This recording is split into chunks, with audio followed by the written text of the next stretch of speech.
ನಾನು ಬಹುಶಃ ತಲೆನೋವು ಅನ್ನೋ ಬರುವ ಎಲ್ಲ ಪೇಷಂಟ್ಸಿಗೂ ಇದನ್ನು ಹೇಳಿ ಕಳಿಸ್ತೇನೆ, ಮಾಡ್ಕೊಳ್ಳಿ ಮನೆಯಲ್ಲಿ ಅಂತ. ನಾವು ತಿನ್ನುವ ಆಹಾರದಲ್ಲಿ ಅಥವಾ ನಾವು ಸೇವನೆ ಮಾಡುವ ಗಾಳಿಯಲ್ಲಿ ಏನಾದ್ರು ಆ ಥರ ಸಮಸ್ಯೆ ಇದ್ದರೆ ಅದರಿಂದಲೂ ಕೂಡ ತೊಂದರೆ ಆಗ್ಬೋದು. ಅದನ್ನು ನಾವು ಸರಿ ಮಾಡ್ಕೊಳ್ಳಿ ಪ್ರಯತ್ನ ಮಾಡಬೇಕು.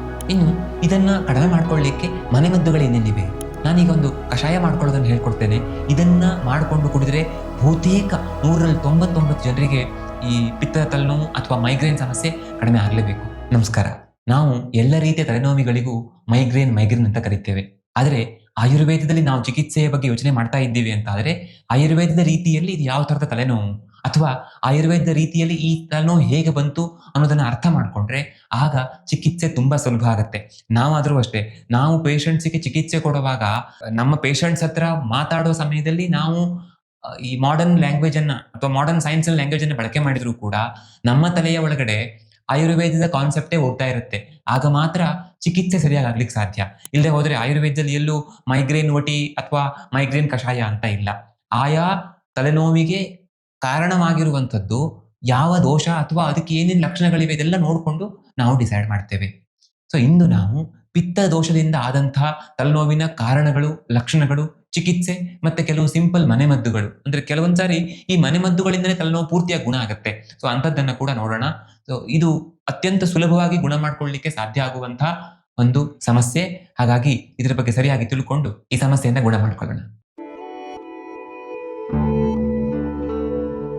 ಪಿತ್ತದೋಷದಿಂದ ಉಂಟಾಗುವಂತಹ ತಲೆನೋವು ಯಾವ್ಯಾವ ಕಾರಣಗಳಿಗೆ ಬರುತ್ತೆ ಅನ್ನೋದನ್ನ ಹಲವಾರು ಕಡೆ ಹೇಳಿದ್ದಾರೆ. ನಾನೀಗ ಚರಕ ಸಂಹಿತೆಯ ಸೂತ್ರಸ್ಥಾನದ 17ನೇ ಅಧ್ಯಾಯದ ಒಂದು ಶ್ಲೋಕವನ್ನು ಹೇಳ್ತೇನೆ. ಕಟ್ವಂಲ ಲವಣ ಕ್ಷಾರ ಮದ್ಯ ಕ್ರೋಧ ಆತಪ ಆನಲಯ್ಯಿ ಪಿತ್ತಂ ಶ್ರೀ ಸಂದುಷ್ಟಂ ಶಿರೋ ರೋಗಾಯ ಕಲ್ಪತೆ ಅಂತ ಹೇಳ್ತಾರೆ. ಅಂದ್ರೆ ನಾವು ತುಂಬಾ ಉಪ್ಪು, ಹುಳಿ, ಖಾರ, ಕ್ಷಾರ ಇವುಗಳನ್ನು ಅತಿಯಾಗಿ ಸೇವನೆ ಮಾಡಿದರೆ ಅಥವಾ ಅತಿಯಾಗಿ ಬಿಸಿಲಿಗೆ, ಬೆಂಕಿಗೆ ಮೈಯೊಡ್ಡಿದರೆ, ಅತಿಯಾಗಿ ಕ್ರೋಧ ಆತಪ ಆನಲೈಹಿ, ಕ್ರೋಧ ಅಂದ್ರೆ ಅತಿಯಾಗಿ ಸಿಟ್ಟು ಮಾಡ್ಕೊಂಡ್ರೆ, ಅಂದ್ರೆ ಮಾನಸಿಕವಾಗಿ ತುಂಬಾ ಏರುಪೇರು ಆಗ್ತಾ ಇದ್ರೆ, ತುಂಬಾ ಟೆನ್ಷನ್ ಮಾಡ್ಕೊಳ್ತಾ ಇದ್ರೆ ಅಂತಹ ಸಮಸ್ಯೆ ಈ ಕಾರಣಗಳಿಂದ ಬರುತ್ತೆ ಅಂತ. ಮದ್ಯ ಕೂಡ ಅಂತ ಹೇಳ್ತಾರೆ. ಅತಿಯಾಗಿ ಮದ್ಯಪಾನ ಮಾಡುವಂತವರಿಗೂ ಕೂಡ ಪಿತ್ತದ ಸಮಸ್ಯೆಯಿಂದ ಈ ತೊಂದರೆ ಉಂಟಾಗುತ್ತೆ ಅಂತ. ನಾವು ನಿದ್ದೆಗೆಡೋದು ಅಥವಾ ಅತಿಯಾಗಿ ಉಷ್ಣಗುಣ ಇರುವಂತಹ ಆಹಾರಗಳನ್ನು ಸೇವನೆ ಮಾಡೋದು, ಈ ತರ ಮಾಡಿದಾಗ ಸಮಸ್ಯೆ ಬರುವ ಚಾನ್ಸಸ್ ಜಾಸ್ತಿ ಅಂತ. ಇತ್ತೀಚೆಗೆ ಇವುಗಳ ಹೊರತಾಗಿ, ನಮ್ಮ ಸಂಹಿತೆಗಳಲ್ಲಿ ಹೇಳಿದ್ರ ಹೊರತಾಗಿ ಕೆಲವು ಕೆಮಿಕಲ್ಗಳಿಂದನೂ ಕೂಡ ಸಮಸ್ಯೆ ಉಂಟಾಗಬಹುದು. ಅದನ್ನು ಕೂಡ ನಾವು ಯೋಚನೆ ಮಾಡ್ಕೊಳ್ಬೇಕು. ಅಂದ್ರೆ ನಾವು ತಿನ್ನುವ ಆಹಾರದಲ್ಲಿ ಅಥವಾ ನಾವು ಸೇವನೆ ಮಾಡುವ ಗಾಳಿಯಲ್ಲಿ ಏನಾದ್ರು ಆ ತರ ಸಮಸ್ಯೆ ಇದ್ರೆ ಅದರಿಂದಲೂ ಕೂಡ ತೊಂದರೆ ಆಗ್ಬೋದು. ಅದನ್ನು ನಾವು ಸರಿ ಮಾಡ್ಕೊಳ್ಳಿ ಪ್ರಯತ್ನ ಮಾಡಬೇಕು. ಇದು ಪಿತ್ತ ದೋಷದಿಂದ ಉಂಟಾದಂತಹ ತಲೆನೋವು ಅಂತ ಗೊತ್ತಾಗೋದು ಹೇಗೆ ಅಂದ್ರೆ ಲಕ್ಷಣಗಳನ್ನು ನೋಡ್ಕೊಂಡು ನಾವು ಗೊತ್ತು ಮಾಡ್ಕೊಳ್ಬೇಕು. ನಾನು ಆಯುರ್ವೇದ ಸತ್ಸಂಗ ಅನ್ನೋ ಸೀರೀಸ್ ನಲ್ಲಿ ವಾತ ದೋಷ ಅಂದ್ರೆ ಏನು, ಪಿತ್ತ ದೋಷ ಅಂದ್ರೆ ಏನು ಅದ್ರ ಬಗ್ಗೆ ಹೇಳಿದ್ದೇನೆ. ಬೇಕಿದ್ರೆ ಒಂದ್ಸಲ ನೋಡ್ಕೊಳ್ಳಿ, ಅವಾಗ ಗೊತ್ತಾಗುತ್ತೆ ಪಿತ್ತದ ಗುಣ ಏನು ಅನ್ನೋದು. ಅದರಲ್ಲಿ ಈ ಚರಕ ಸಂಹಿತೆಯಲ್ಲಿಯೇ ಲಕ್ಷಣಗಳನ್ನು ಹೇಳುವಾಗ ಹೇಳ್ತಾರೆ, ಶಿರೋಭಿತಾಪೆ ಪಿತ್ತೋತ್ಥೆ ಶಿರೋ ಧೂಮಾಯನಂ ಜ್ವರ ಸ್ವೇದೋ ಅಕ್ಷಿದಹನಂ ಮೂರ್ಛಾ ನಿಶಿ ಶೀತೈಶ್ಚ ಮಾರ್ದವಂ ಅಂತ. ಅಂದ್ರೆ ಶಿರೋಭಿತಾಪೆ ಪಿತ್ತೋತ್ಥೆ ಅಂದ್ರೆ ಪಿತ್ತದಿಂದ ಆದಂತಹ ಶಿರೋಭಿತಾಪದಲ್ಲಿ ಶಿರೋ ಧೂಮಾಯನಂ ಜ್ವರ ಬಂದಂಗ ಅನ್ಸುತ್ತೆ. ಧೂಮಾಯನಂ ಅಂದ್ರೆ ಏನೋ ಹೊಗೆ ಬರ್ತಾ ಇದೆಯೇನೋ ತಲೆಯಿಂದ ಅನ್ನುವ ಫೀಲಿಂಗ್ ಬರುತ್ತೆ ಅಂತ. ಅಷ್ಟು ನೋವು ಬರುತ್ತೆ ಅಂದ್ರೆ ಸುಡತ್ತೆ ಅಂತ ಅರ್ಥ.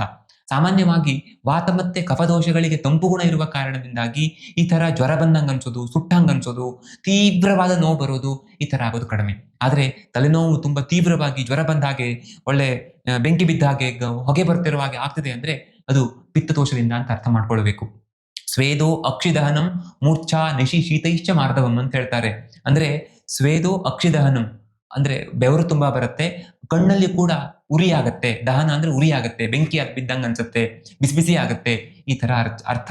ಮತ್ತೆ ಇದು ಸ್ವಲ್ಪ ರಾತ್ರಿಯಲ್ಲಿ ನಾವು ನಿದ್ದೆ ಮಾಡಿದ ನಂತರ, ಮತ್ತೆ ಶೀತೈಶ್ಚ ಮಾರ್ದವಂ ಅಂದ್ರೆ ತಂಪು ಮಾಡಿದ್ರೆ, ದೇಹಕ್ಕೆ ಯಾವುದೋ ಬೇರೆ ಕಾರಣಗಳಿಂದ ತಂಪು ಮಾಡಿದ್ರೆ ಆವಾಗ ಅದು ಕಡಿಮೆ ಆಗುತ್ತೆ ಅಂತ. ಈಗ ಸೈನಸೈಟಿಸ್ ಆಗಿದೆ ಅಂತ ಇಟ್ಕೊಳ್ಳಿ. ಸೈನಸೈಟಿಸ್ ಆದಾಗ ಅಂದ್ರೆ ಶೀತ ಆಗಿ ತಲೆಭಾರ ಆಗಿ ತೊಂದರೆ ಆಗ್ತಿದೆ ಅಂದಾಗ ನೀವು ತಂಪು ಮಾಡಿದ್ರೆ ಇನ್ನೂ ಹೆಚ್ಚಾಗತ್ತೆ. ಆದ್ರೆ ಪಿತ್ತದಿಂದ ಆದ ಜ್ವರದಲ್ಲಿ ತಲೆನೋವಿನಲ್ಲಿ ಹಾಗಲ್ಲ. ನಾವು ಬಿಸಿಲಿಗೆ ಹೋದ್ರೆ ಅಥವಾ ಊಟ ಲೇಟ್ ಆದ್ರೆ, ಟೆನ್ಷನ್ ಆದ್ರೆ, ನಿದ್ದೆಗೆಟ್ರೆ ಅವಾಗೆಲ್ಲ ಈ ನೋವು ತುಂಬಾ ಜಾಸ್ತಿ ಆಗತ್ತೆ. ಅಂದ್ರೆ ಪಿತ್ತ ದೋಷ ಹೆಚ್ಚಾಗುವಂತ ಕಾರಣಗಳಿರುವಾಗ ಈ ಸಮಸ್ಯೆ ಇನ್ನೂ ಹೆಚ್ಚಾಗತ್ತೆ ಅಂತ. ಅದೇ ನಾವು ತಂಪು ಮಾಡಿದ್ರೆ, ಚೆನ್ನಾಗಿ ನಿದ್ದೆ ಮಾಡಿದ್ರೆ ಅಥವಾ ಟೆನ್ಷನ್ ಏನು ಇಲ್ಲ ಅಂತಾದ್ರೆ, ತಲೆಗೆ ಏನಾದ್ರು ತಂಪು ವಸ್ತುವನ್ನ ಇದನ್ನ ಹಾಕೊಂಡ್ರೆ, ಉದಾಹರಣೆ ಕೆಲವೊಬ್ರು ಅಲೋವೆರಾ ಹಾಕೊಳ್ತಾರೆ ಅಥವಾ ಧಾರಾಗಿರ ಮಾಡಿಸ್ಕೊಳ್ತಾರೆ. ಈ ತರ ಮಾಡಿದಾಗ ತಲೆನೋವು ಆ ಕ್ಷಣಕ್ಕೆ ಕಡಿಮೆ ಆಗುತ್ತೆ. ಆಗಷ್ಟೇ ಕಡಿಮೆ ಆಗುತ್ತೆ, ಮತ್ತೆ ನೆಕ್ಸ್ಟ್ ಸ್ವಲ್ಪ ಉಷ್ಣ ಆಗುವಂಗಾದ್ರೂ ಕೂಡ ಮತ್ತೆ ತಲೆನೋವು ಜೋರಾಗುತ್ತೆ. ಸೊ ಇದು ಪಿತ್ತ ತಲೆನೋವಿನ ಲಕ್ಷಣಗಳು ಈ ತರ ಆಗ್ತಾ ಇದೆ.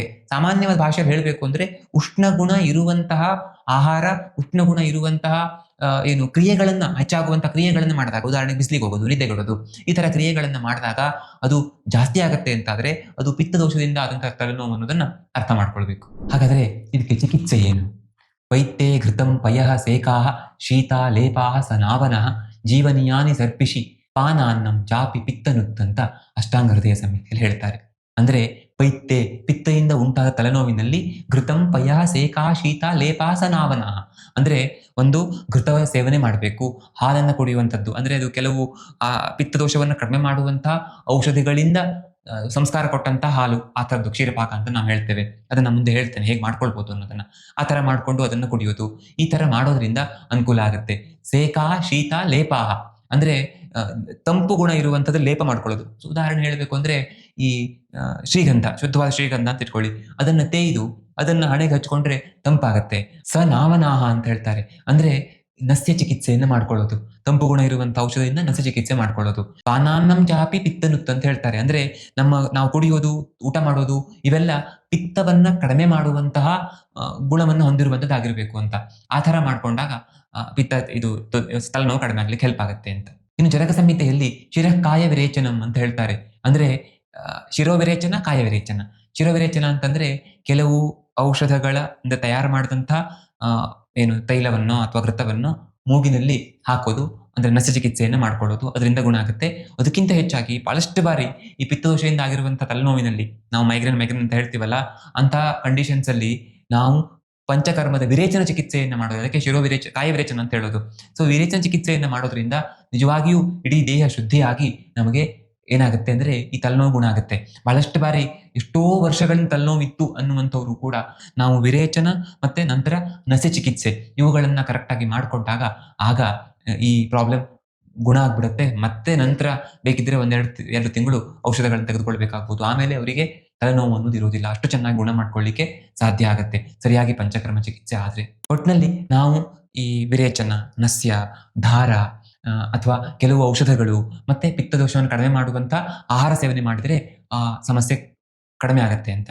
ಪಿತ್ತದೋಷ ಕಡಿಮೆ ಆಗುವಂತ ಆಹಾರ ಸೇವನೆ ಅಂತಂದ್ರೆ ಸ್ವಲ್ಪ ತಂಪು ಗುಣ ಇರುವಂತ, ಸಿಹಿ, ಕಹಿ, ಒಗರು ಟೇಸ್ಟ್ ಇರುವಂತ ಆಹಾರಗಳನ್ನು ಸೇವನೆ ಮಾಡೋದು ಅಂತ. ಅಂದ್ರೆ ಉಪ್ಪು, ಹುಳಿ, ಖಾರ ಸ್ವಲ್ಪ ಕಡಿಮೆ ಇರುವಂತದ್ದು ಅಂತ ಅರ್ಥ. ಇನ್ನು ಇದನ್ನ ಕಡಿಮೆ ಮಾಡ್ಕೊಳ್ಳಿಕ್ಕೆ ಮನೆಮದ್ದುಗಳು ಏನೇನಿವೆ? ಮೊದಲನೇದಾಗಿ ಪಿತ್ತರೇಚಕ ಗುಣವನ್ನು ಹೊಂದಿರುವಂತಹ ಆಹಾರ ಅಥವಾ ಔಷಧಗಳನ್ನು ಸೇವನೆ ಮಾಡೋದು. ಬೆಸ್ಟ್ ಎಕ್ಸಾಂಪಲ್ ಅಂದ್ರೆ ಒಣದ್ರಾಕ್ಷಿ.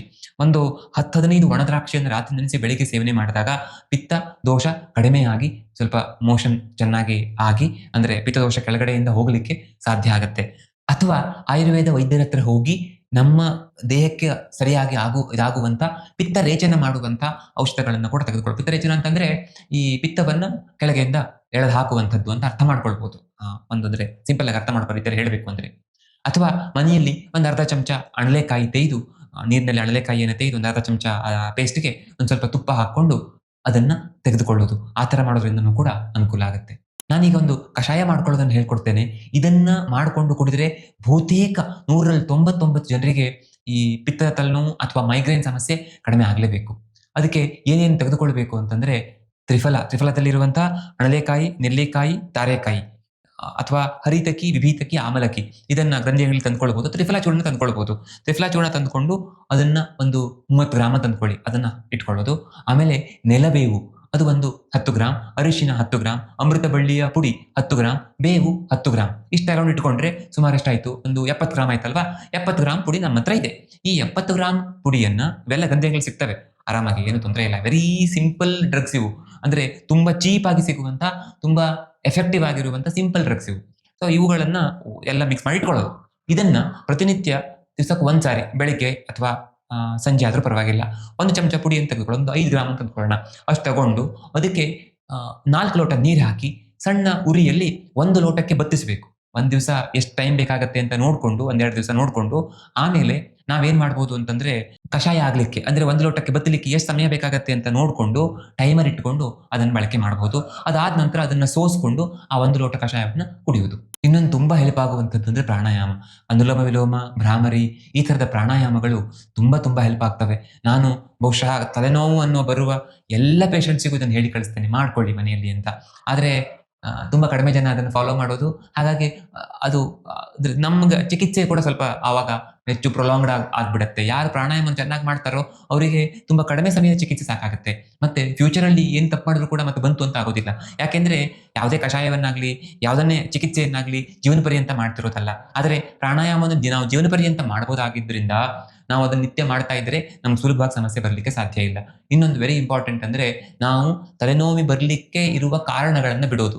ಉದಾಹರಣೆಗೆ ತುಂಬಾ ದೊಡ್ಡ ಬೆಳಕಿನಲ್ಲಿರೋದು, ನಿದ್ದೆಗೆಡೋದು, ತುಂಬಾ ಟೆನ್ಷನ್ ಮಾಡ್ಕೊಳ್ಳೋದು, ರಾತ್ರಿ ಲೇಟ್ ಆಗಿ ಮಲ್ಕೊಳ್ಳೋದು, ಈ ತರ ಎಲ್ಲ ತಪ್ಪುಗಳನ್ನು ನಾವು ಬಿಡಬೇಕು. ಇದಿಷ್ಟನ್ನು ಫಾಲೋ ಮಾಡಿದ್ರೆ ಖಂಡಿತ ನಮಗೆ ತಲೆನೋವು ಪೂರ್ತಿಯಾಗಿ ಗುಣ ಆಗ್ಲಿಕ್ಕೆ ಸಾಧ್ಯ.